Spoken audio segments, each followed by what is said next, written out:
On est dans une période où on est plutôt en train de privilégier la superficialité, il faut le dire quand même. Donc les produits, on va nous demander de faire un produit, mais c'est pour maintenant, voilà, dans 6 mois, il ne va plus exister. Vous voyez, je suis un peu caricaturale, mais c'est un peu ce qui se passe réellement.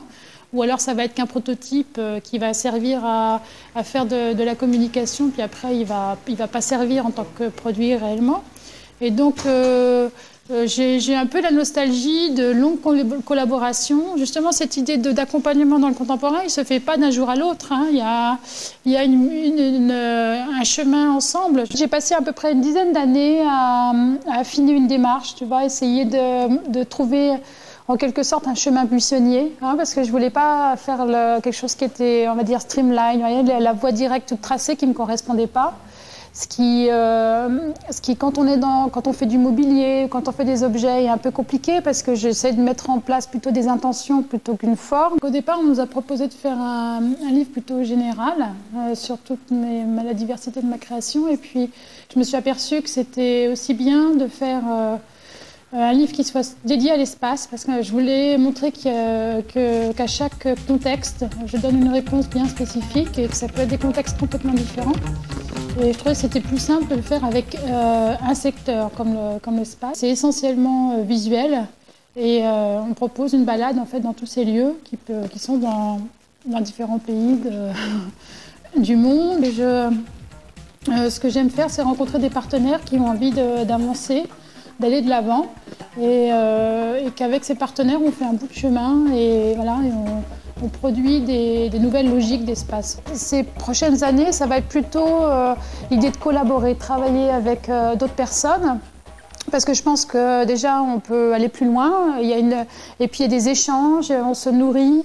Et donc le lieu commun fait partie de cette volonté. Et donc en fait, quand j'ai rencontré à la fois les deux jeunes de Véja et Aurélien chez Miséricordia, avec l'aide de Francis bien sûr, parce que Francis c'est plutôt Francis qui s'occupe du lieu commun. Hein. Et on a cette même volonté de changer le monde sans pour cela changer le monde parce qu'on a envie de le bouleverser, mais de changer pour des bonnes raisons, s'appuyer sur des choses qui sont positives. Vous voyez, faire ressortir le bon côté des gens. J'ai d'abord commencé à travailler avec Pierre. Alors j'ai un grand respect pour Pierre parce que c'est vraiment quelqu'un qui est habité. Hein, il est habité par ses saveurs, ses goûts. Et donc, je me suis dit, toute petite, naïvement, au départ, qu'est-ce que je vais pouvoir bien lui proposer, comment on va pouvoir collaborer ensemble. Je lui ai proposé de faire un outil qui est en fait quelque chose qui correspond bien à un objet, en quelque sorte, hein, qui est en fait un couteau pour couper ses gâteaux. Et ce couteau, en fait, on peut le montrer, en fait, il a la particularité de se translater, comme ça, on fait juste un quart de tour et ça devient une pelle à tarte, tout simplement parce que j'ai déporté la lame.